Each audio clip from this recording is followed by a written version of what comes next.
Hey, Laura J.E. Hamilton out in the backyard where I absolutely love to be, just because it's allowed me to ground myself with the earth, and it's a great place to play. It's a great place to connect with other people that are also outside, as you can hear. I'm not in this backyard right now per se, but do you ever find you go too fast? I do. Everything is going so fast, I sometimes forget to slow down. I feel like everything needs to be going towards something, that being is not enough. Why not? I have a little nephew. Love that little guy. He's absolutely precious. And he's forming such an individual personality. I love seeing him become more and less of himself, because as he takes on the tribal beliefs and conditioning of the environments he's placed into, he becomes less like himself. And yet underneath of that is that part of him that's like, let me out, I want to play. Oh.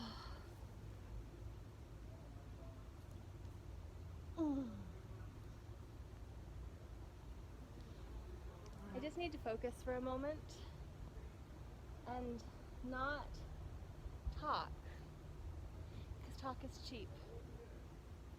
It is about what we do with what we know.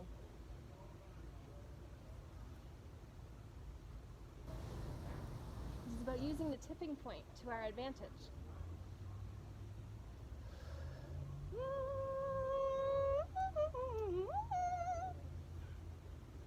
Ah, darn it.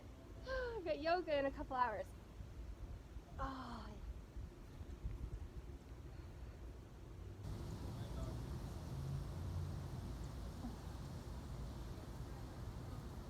Oh. My arms are like, hey, don't work me too hard yet. My body's like, pace yourself. Pace yourself. Life does not need to be done all at once, but it absolutely is one step by step.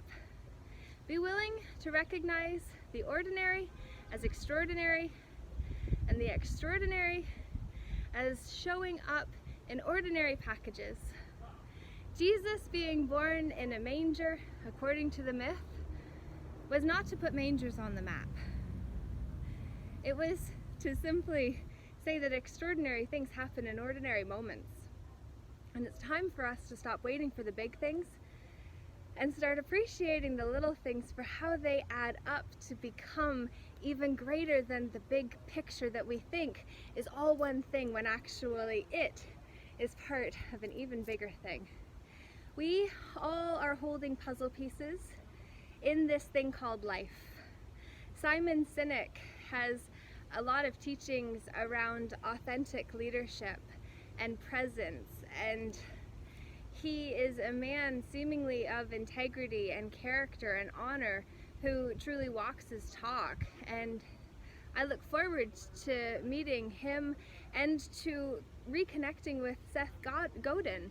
Seth Godin, who is another leader that I believe is a way shower on the path that we're now pursuing as a collective, and to realize that we have an opportunity now in history for the first time to reach a tipping point in collective consciousness where we can ascend without leaving our physical form. Our DNA is changing from carbon-based into crystalline-based DNA, and that is scientifically proven, and there are a lot of quantum physicists who are able to verify a lot of this information, which is really where it all comes from. And the thing that is so important for you to take from this message and apply to all messages is the fact that everything I say to you is a BS, a belief system that you can either accept, neglect, or reject. You can say, yeah, I accept that, no, I reject that, or accept, neglect, or reject. No thank you, Neglect is just to say, no, thanks, you can just stay over there. I'm not attached. I'm not unattached. I'm not going to put in the effort to get something I really don't care about right now, in this moment. And realize that moments change our perspective of what's beneficial and what's not. Realize that our plate is always already full. We can only ever give 100% of ourselves to everything that we do. So if we know that the plate is already full, and for some they perceive it to be a platter, and it's already full, then we have to make space, and the law of the vacuum says that every empty space will be filled, either intentionally or unintentionally, so we have to close the gap by filling it with intention. So what do you want? Why do you want it? Get to the heart of the what and the how and the why. Understand why you're doing what you're doing, why you want, what you're going to do with it once you get it. How are you going to contribute? What is the legacy that you're going to create? Why is it that you, above all else, should be the one to get to take advantage of the information that you just gained access to? If you don't use the inspired idea and insight that comes to you, someone else will, because it's all energy and none of it's ours. We have to realize that the longer we sit on something, the greater potentiality that someone else is going to take it and rock with it. And if they do, shame on you, because you didn't take advantage of what was given to you freely, with the expectation that you do something with it.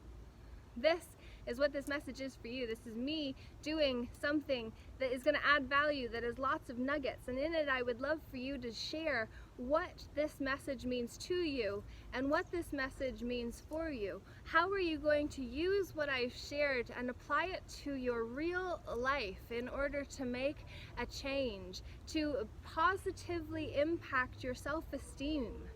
Because your self-esteem is the currency that you are ultimately trading with and need to protect at all costs.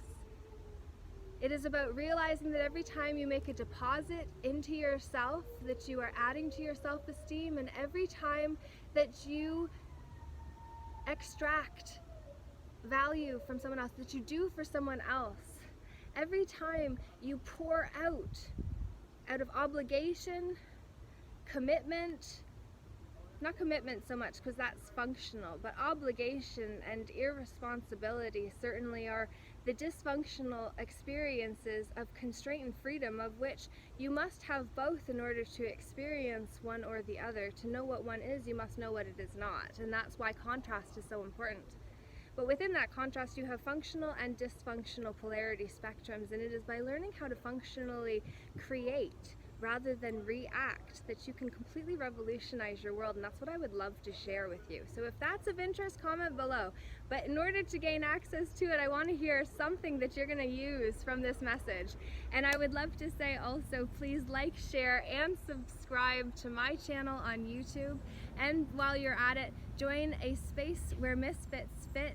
Here on Facebook, it's a community I started a couple years ago, but I'm really wanting to connect and unite people who are looking for other people to become a support group. There are far too many people that feel alone, that are on the brink of suicide because they don't feel like they fit, and that's why this group is called A Space Where Misfits Fit, a home for soulful seekers. Come home to yourself, darling, with others who are doing the same. You don't have to do that journey alone. And I've got some tips to share with you in order to make that journey even easier. So join A Space Where Misfits Fit, a home for soulful seekers on Facebook. And then be sure to connect with me on YouTube. Please subscribe there too. I'm looking to get to 1,000 subscribers by September. And your help is very much appreciated. And then please share with a friend that you think would benefit from hearing this message so that we can really get a viral movement going over something that matters. This is a love revolution, according to Matt Kahn, who is a teacher I highly, highly recommend. And then also this is the movement for inner peace, which can be spearheaded and represented by the fact that Marianne Williamson, a spiritual leader, is running for presidential candidate of 2020. And while I am not American, I am a global citizen, and say, please get involved. Stand up for what you believe in, because if you don't, by the time they come for you, there will be no one left to speak up. And remember to breathe through it all. Breathe yourself all the way to the lower belly and then up and out instead of trying to go top down. It doesn't work as easily.